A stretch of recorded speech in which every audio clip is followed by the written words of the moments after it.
Hey peeps! Wow, I really already killed the vibe. Anyway, welcome to my channel. My name is Jessica, and I'm going to tell you how I made this Ice Queen look today. So to do this look, I needed to do what for me was a significant amount of prep work.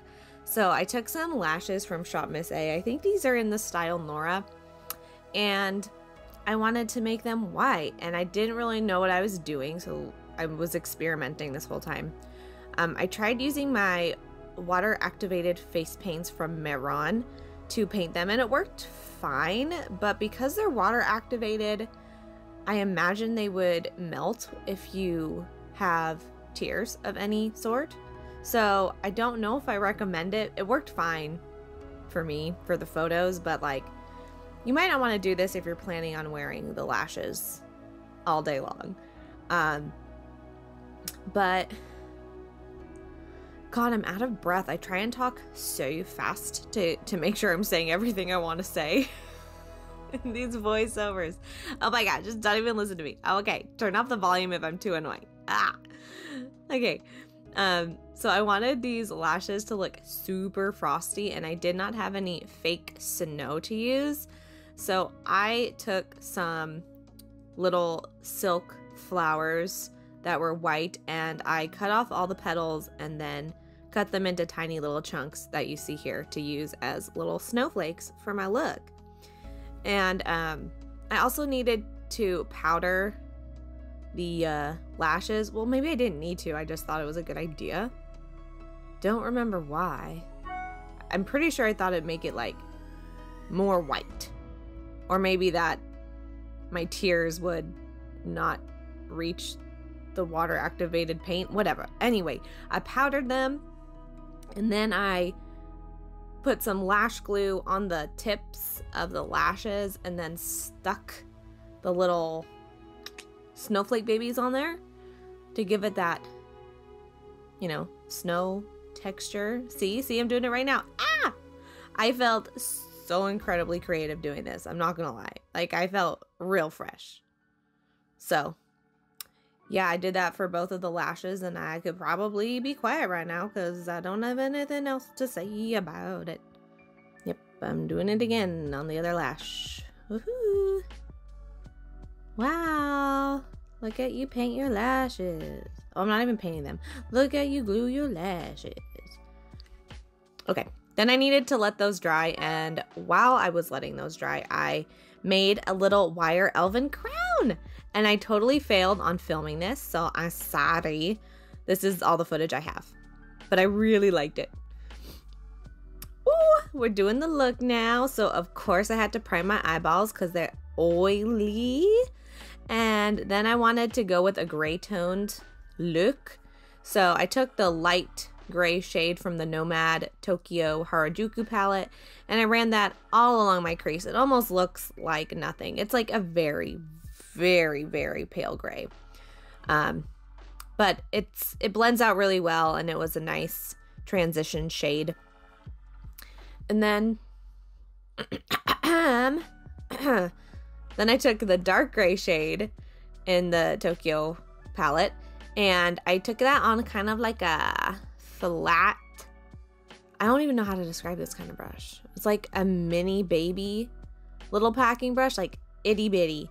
Anyway, it had a nice fine tip where I could create like a cut crease kind of deal.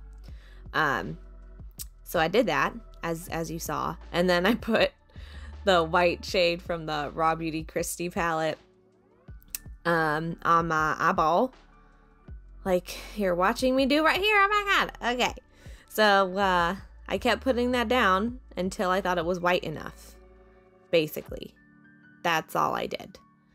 And I already had the shape of the cut crease down from the gray, so it made the process pretty easy. It wasn't too difficult. I was really happy about that. All right, I wanted my eyes to look frosty, so I took the shimmer shade in the Pure Raw Beauty Christie palette. I think it's called Disco something. Disco Queen. Anyway, it's got the word disco in it, and it's just like a multicolored shimmer, like a holo type shimmer. Anyway, it's real pretty. And then I took my white water activated face paint from Maron and I put it on my face. I wanted there to be a gradient, like I wanted my forehead to be really white and then kind of fade into the bottom half of my face.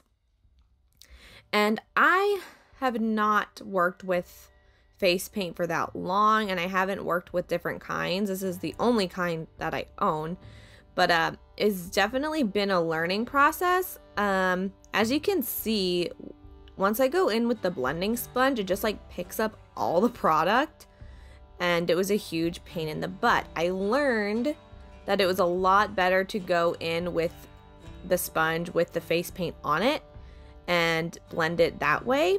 So here I am doing the smart thing on the second time around. But you know, I'm learning as I go here, folks.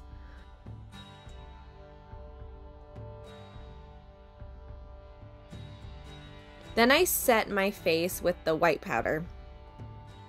That white powder though. Okay, anyway, set my face with the white powder from the Pure Raw Beauty Crispy palette. I've been loving using this to do white looks. It's the best.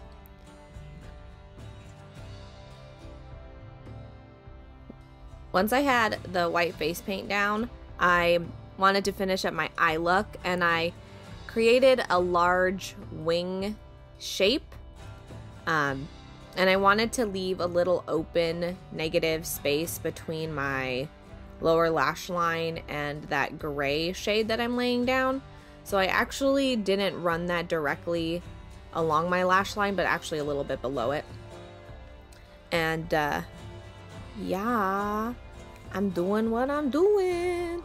Oh, there we go. Progress. Okay, I'm taking the light shade to blend that out. Yeah, that's what I did. That's about it. Wow.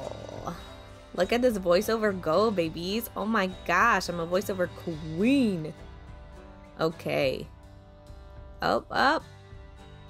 Yep, I was just like building it up to slowly connect the wing at the end. And then I needed to put like a little bit more white down on the lower lash line to complete the look.